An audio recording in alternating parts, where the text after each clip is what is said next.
Hello everyone, welcome to my kitchen. તો મિત્રો આજની રેસીપી છે શું લીલી મકાઈનું શાક. તો ચાલો બનાવવાનું શરૂ કરીએ. અમે સોફ્ટ એવી મકાઈ લીધેલી છે, તેને હવે આપણે ઉપરથી કટિંગ કરી લઈશું. લીધેલી છે અને તેને ઉપરથી આ રીતના મેં કટિંગ કરી લીધેલી છે.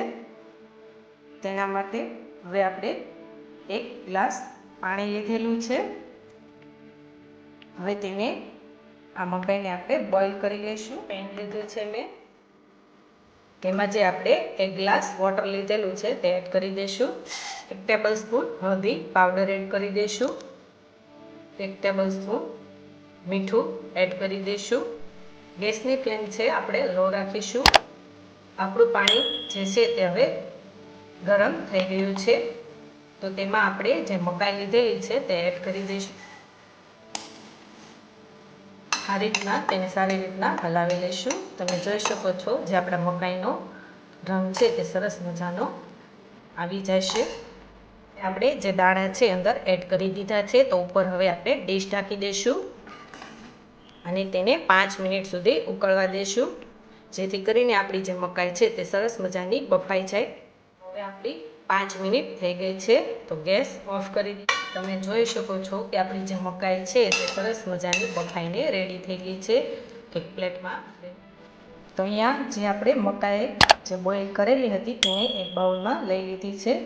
તો સરસ મજાની આપણી જે મકાઈ છે બોઇલ થઈ ગઈ છે, તમે જોઈ શકો છો. તો તેના માટે મેં અહીંયા એક મીડિયમ સાઇઝનું નાનું ટમેટું લીધેલું છે. એક મીડિયમ સાઇઝની ડુંગળી લીધેલી છે, તેને આ રીતના લાંબી લાંબી સ્લાઇડ કરી લીધેલી છે.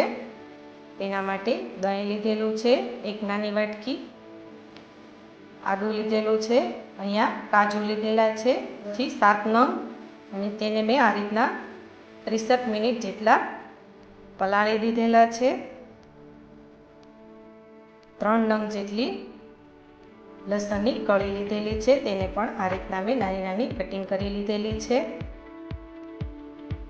વઘાર માટે અહીંયા મેં 1 તમાલપત્ર લીધેલું છે, સૂકું લાલ મરચું લીધેલું છે, તજનો 1 ટુકડો લીધેલો છે, 2 લવિંગ લીધેલા છે અને કાળા મરી લીધેલા છે. તો ચાલો હવે તેનો આપણે વઘાર કરીએ. ગેસની ફ્લેમ છે આપણે લો જ રાખીશું. 2 ટેબલ સ્પૂન જેટલું આપણે ઘી એડ કરીશું. ઘીની જગ્યાએ તમે બટર પણ લઈ શકો છો.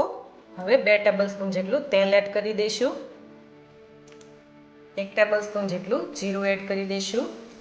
આપણે જે મસાલો લીધેલો છે તે એડ કરી દઈશું. બધો કાંદા લીધેલા છે તે એડ કરી દઈશું. લસણ લીધેલું છે તે એડ કરી દઈશું. આદું લીધેલું છે તે એડ કરી દઈશું. 1 ટેબલ સ્પૂન હિંગ એડ કરી દઈશું. 1 ટેબલ સ્પૂન હળદર પાવડર એડ કરી દઈશું. હવે તેને સારી રીતના હલાવી લઈશું. હવે આપણા જે ડુંગળીનો સ્વાદ છે તે કાચો ન રહે ત્યાં સુધી તેને સાતળવા દેવાની છે. હવે અહીંયા જે આપણે કાજુ લીધેલા છે પલાળેલા 30 મિનિટ સુધી, તેને એડ કરી દઈશું.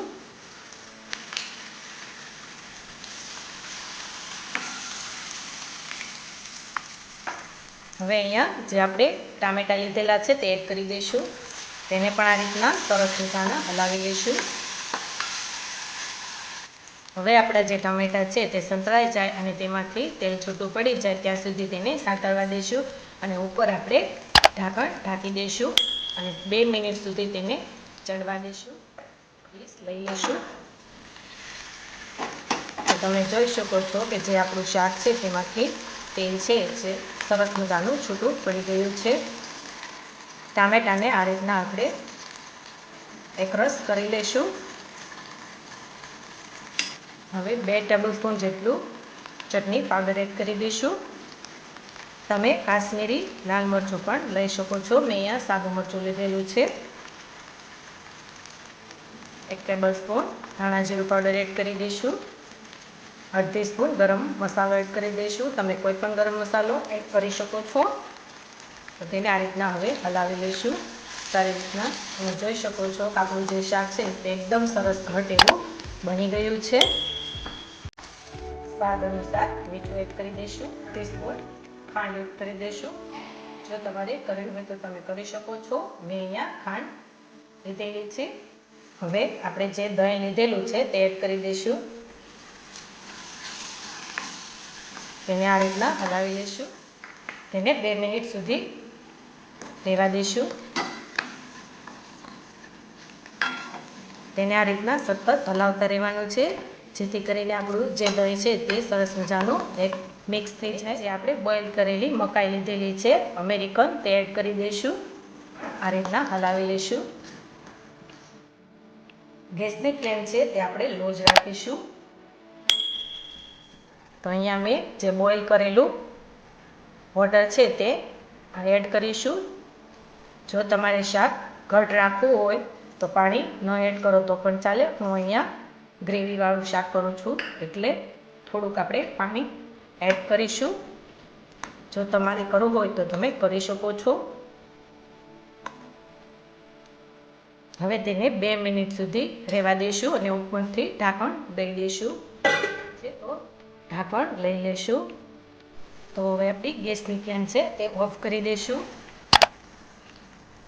તો મિત્રો તમે જોઈ શકો છો કે આપણું જે મકાઈનું શાક છે એકદમ સરસ બનીને રેડી થઈ ગયું છે. તો અહીંયા મેં જે ધાણા લીધેલા છે તે એડ કરી દઈશું. મેં અહીંયા 1 વાટકી ધાણા લીધેલા છે. તમારે વધારે યુઝ કરવા હોય તો કરી શકો છો.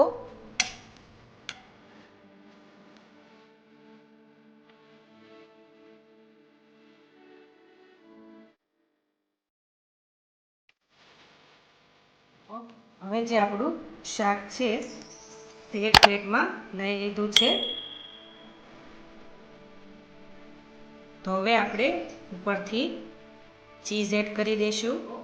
ચીઝ એડ કરી દીધું છે. તો મિત્રો આ રેસીપી તમને ગમી હોય તો લાઈક કરજો, શેર કરજો અને મારી ચેનલને સબસ્ક્રાઈબ કરજો અને બાજુમાં બેલ આઇકન બટનને પ્રેસ કરજો, જેથી કરીને તમને મારા વિડીયોની નોટિફિકેશન સૌથી પહેલાં મળે. Thank you for watching.